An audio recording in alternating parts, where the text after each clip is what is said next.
Cinnamon Krispies.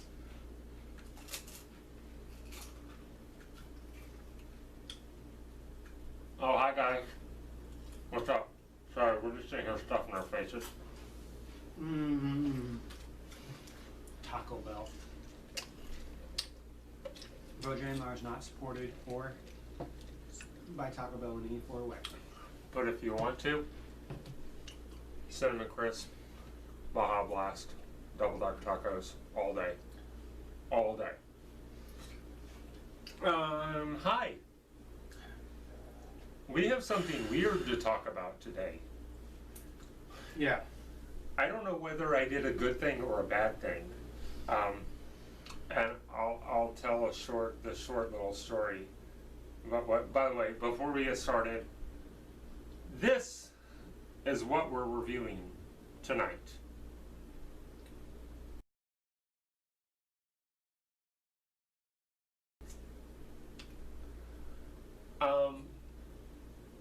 This is something that exists, and this was something that was actually kind of a decent chunk of our childhood. Yeah, this thing came out in 86, I guess. Yeah. 85, 86, 87, they released this whole series of stuff. Mm-hmm. And that's the only one I've ever seen. Yeah. I kind of actually want to go watch the rest of them now, see if they're just as bad. Yeah, this is the only one that I remember because we had it on video cassette. Mm-hmm. And don't tell me because I want to see how well I remember. We were in Virginia? No? Fort Worth. The house across from the school. Yes. Yes, because we moved to Alaska in 87. Yeah, when I first saw this, because I don't really remember that. I was only 4 or 5 at the time that we lived there. 4, I guess, yeah. Because we moved to Alaska in 87. For those that were wondering, yeah, we lived in White Settlement. So, yeah. Right down the road. Literally, we are like 5 minutes from where we used to live. Maybe 5 miles from where we used to live. Yeah, it's about, because Randy lives in White Settlement, it takes me about 12 minutes to get over to his house. But we can't find our house anywhere. I only have very, very vague memories of that, of the house across from the school. I remember being outside and playing catch with Dad. I vaguely remember the school. I remember... In a giant playground. Of course, when you're a kid, it's a giant playground. Yeah. I remember the living room because we had that square couch in there. And I remember playing on the WWE wrestling ring with you that I think I broke at one point. Mm-hmm. And I remember this video. Those are my memories of us living for a year in White Settlement. Yeah, because Dad was stationed at Carswell, so we lived like a year or something, or a year or two on base, and then we moved to this house. Yeah. Let me go back to interject about that playground. That was awesome, by the way, especially when they got the big pile of dirt in. Yeah, and since we lived, like literally, we lived literally on school property. Mm-hmm. We get to go play on that playground anytime we wanted to. I don't even remember that playground, like, at all. I only barely remember what the inside of the school looked like. Because I have one really fleeting memory of Mom coming over to the school one time, like, to get me, because, I don't know, I was sick or something. I don't even remember. That's it. The only thing I remember about the house is the living room and the dining room because they were combined. It was like open. Mm-hmm. That's it. I remember open concept before open concepts were cool. I remember nothing else about that house.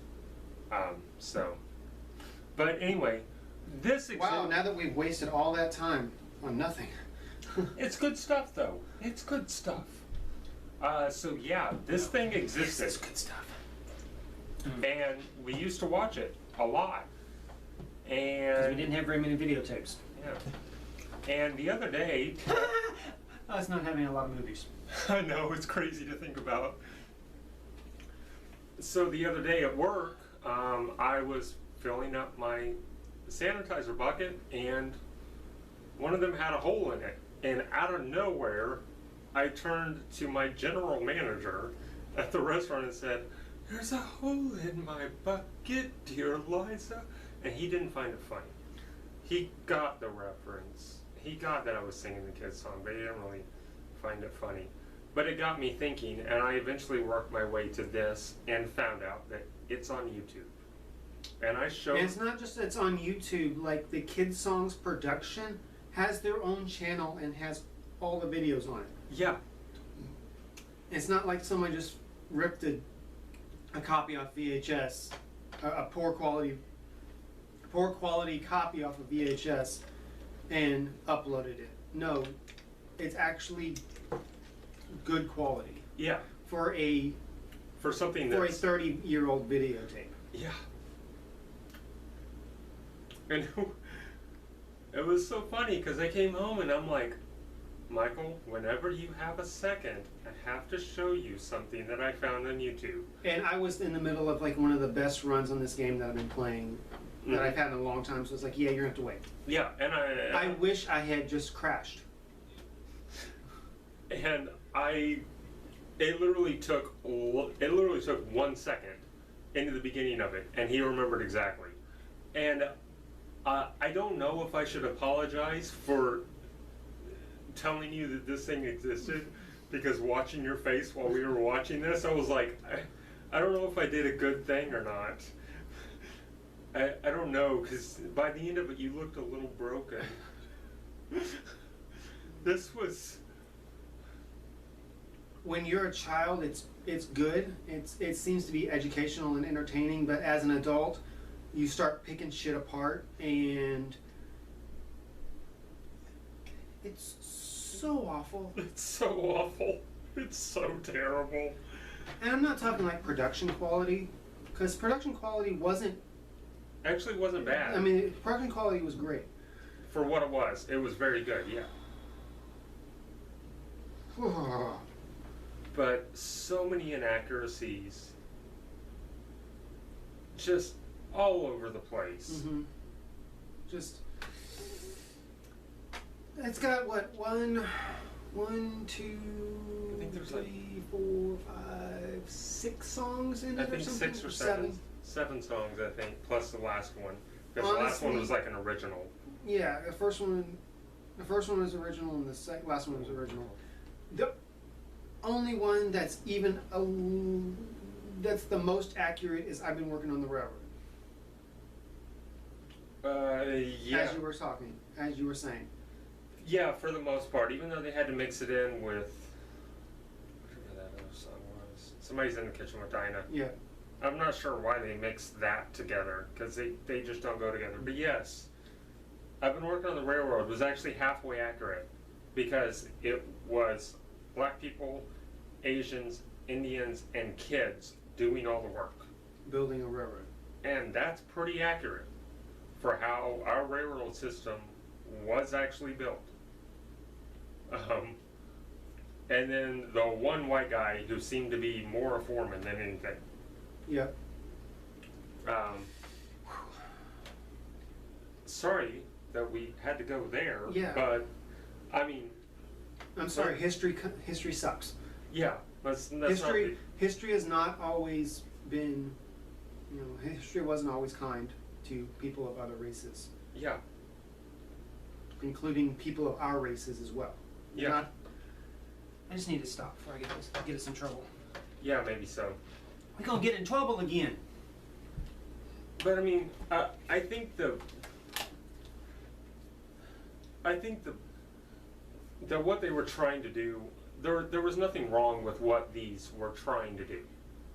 They were trying to teach history to kids.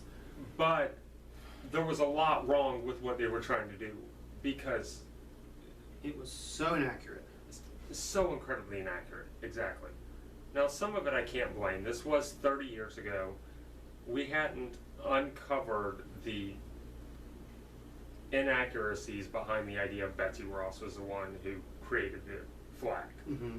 You know, that was like late 90s that really came out. You know, stuff like that. But The If I Had a Hammer song was somewhat accurate. somewhat accurate. It was And what accurate in the we're talking meaning. about is, we're going to put the link to the video in here so you can watch and kind of see what we're talking about, because we haven't quite figured out how to do split screen where we can Yeah. do. I would love to have done a commentary on that one. Holy crap. Yeah. Please watch this for yourself. It's like 23 minutes, 25 minutes, something like that. You really just, you've got to see. You know, this is the stuff that we grew up with, that the people, people of our age grew up with. You know, kid songs. That was huge in the 80s. Yep. And apparently in 1990 they started a TV show that's still running to this day. Weird. Yeah. But, I wonder if it's like PBS or something. But I want to go back. I want to go back to. yes. I want to go back to If I Had a Hammer. Okay. Because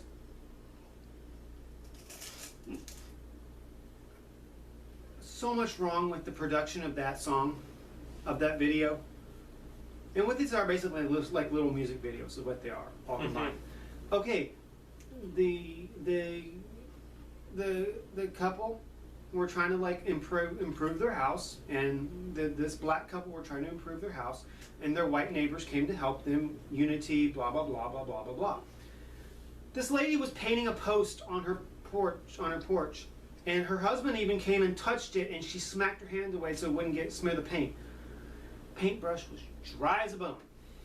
No paint on that brush. She's just mimicking it.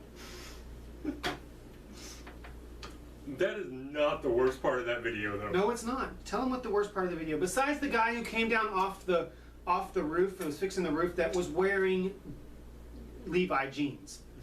And not like Levi jeans from like the 1800s, like Levi jeans from like 1985.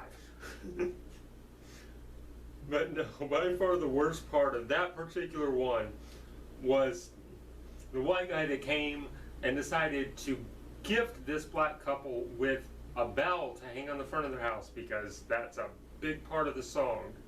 This guy literally walks up to the post of the house and has the bell and just sticks it up there and then lets it go, and it's still hanging there.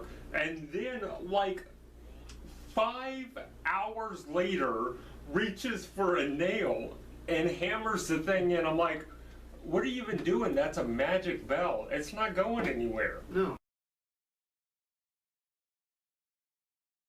It's been hanging up there for like 2 weeks without a nail in it. It's fine. Yeah. You're good. You didn't even need that. Maybe the fake paint was drying and it just it formed as glue. Yes, it probably Maybe was. that's what it was. I'm like not even withstanding the fact that he should have been had somebody else holding it to hammer the nail in. Like, how did they physically do that for the shoot? Because he just like put it up there and like, oh, it's not going. And anywhere. there was no nail hanging there, so I don't know. There wasn't, like, these guys are good. These guys are good. You know what? I have the answer. They said it was what, filmed in Warner Brothers, Paramount Ranch. I think at the time Paramount Ranch was owned by Satan, because that was some deep, dark black magic shit right there. Obviously. Because you just sticking bells up on posts, And they're just not going anywhere. not going nowhere. Oh, man. Comment on Turkey in the Straw. Why did we have to have a square dance in this thing? And why did we have to have a square dance with a song that was obviously messed up? Yeah. Like, Have you ever listened to the lyrics of Turkey in the Straw? you know what? I'm going to look those lyrics up while he's talking. Well, So I hated that song because I don't like square dance music, and I Yeah. don't like country music in general, with a few exceptions. It was just, oh my gosh, I don't know, and I got nothing, and Okay. is that accurate to what they were singing? Yeah, there's more here, though. Oh my god. You ready for some nightmares? I came to the river and I couldn't get across, so I paid $5 for a big bay hoss. Which is like, which is just horse. yeah. Well, he wouldn't go ahead and he wouldn't stand still, so he went up and down like an old sawmill. To me, that seems that horse was drowning. Talk about the catfish, because that's just like so jacked up. I'm trying to find it.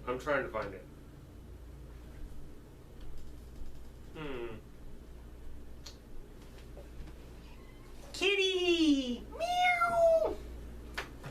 That's for all the cat lovers out there.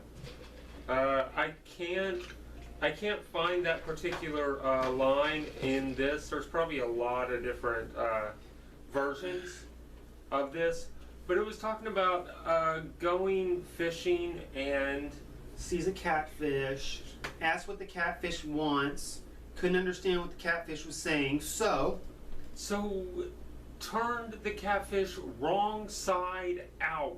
Those are actually the words at the end. in this children's song video.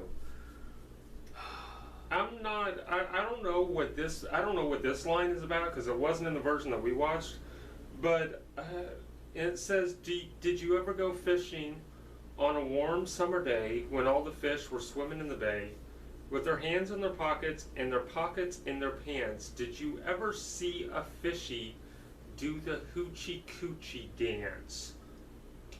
I'm not making that shit up. Okay? This is a kid's song. What is wrong with people? Oh, excuse me, a traditional folk song. Just, that's no. That's no. Okay, I want to talk about the end real quick before we go back to the only good song in this whole thing. And the end, when apparently... You mean the most accurate song in there? In this? The most historically accurate song in this? Yeah, okay. The end is just mind-bogglingly terrible. It was a kids band, apparently. And it was cool back in the day. That makes me feel lame. I mean, I am lame, but God, that makes me feel even lamer. It looks like, how did I describe it? Jim and the Holograms doing a collaboration with the Zack Attack. Mm-hmm. And I don't know what those guitars were plugged into, but it wasn't anything.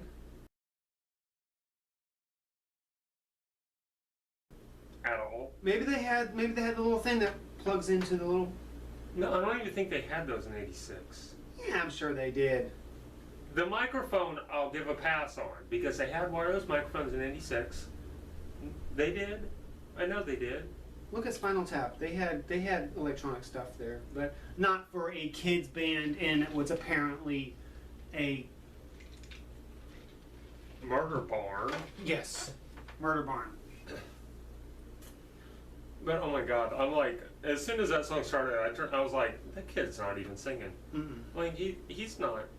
I mean, he's not even matching up to the words that are being, the audio that's coming through. It's not even halfway matching up, and it was just awful. But in my opinion, the one enjoyable part of this whole 25-minute video is there's a hole in my bucket. Oh, I thought you were going to talk about Seasons Come and Seasons Go. Talking about all the historical figures. Seasons Come and Seasons Go is very good too. It's another original. It's another original. Yeah. A hole in my bucket, I don't know, that's the main part of this video that I remembered. It was the part that I was looking forward to getting to the most. And it's just so much fun, and it gets really, really weird really quick, and I kind of forgot. And I was honestly expecting some gang warfare to break out on the streets of the OK Corral, because that's apparently where they were.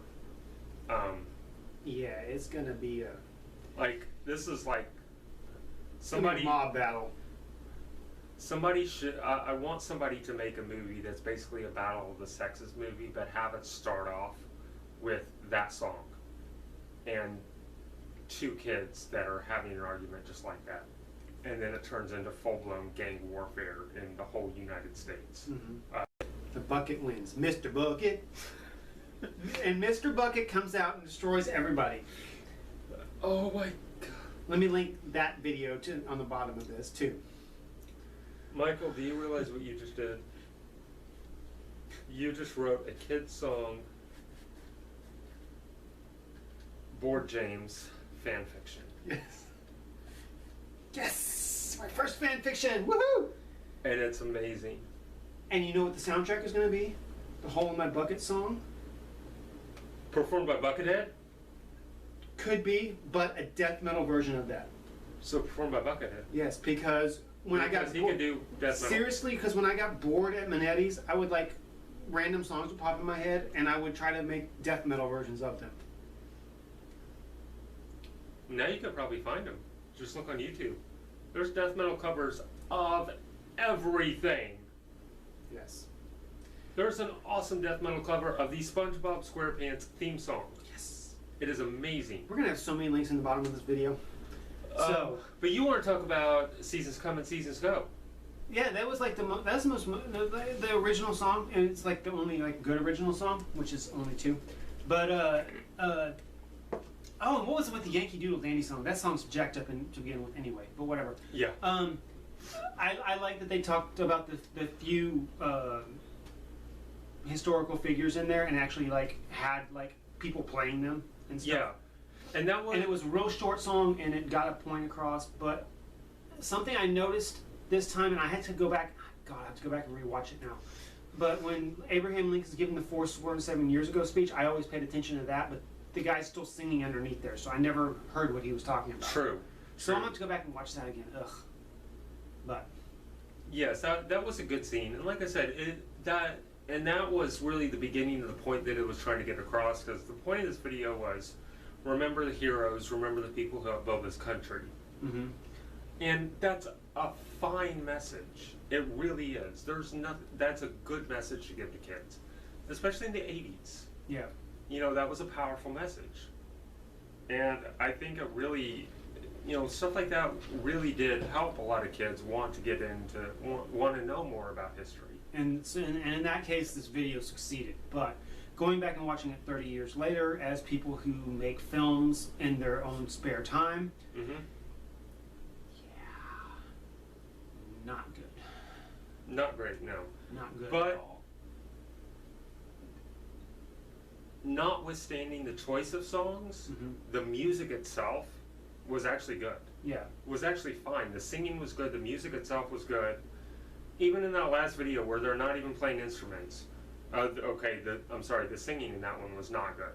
It was not great. But the music is fine. Yeah. The people they chose to actually sing these songs had talent. Yep. And it kind of makes me sad to think that they're doing kids songs. Like you might be able to do more. Yep. So there we go. So yeah, nostalgia, a little bit of a nostalgia overload for us tonight. Mm-hmm. But this was good. Yeah. I'm glad that I found this. And we're sorry this this ran so long. Like, this has probably run longer than the video itself. But there was a lot here. yeah. There was a lot here. So. So thanks for watching. Yeah. As it be. Maybe if we're feel like torturing ourselves again, we might watch some of the other ones and review them. Oh gosh. Maybe. All right. Bye. Oh fuck. 24 minutes.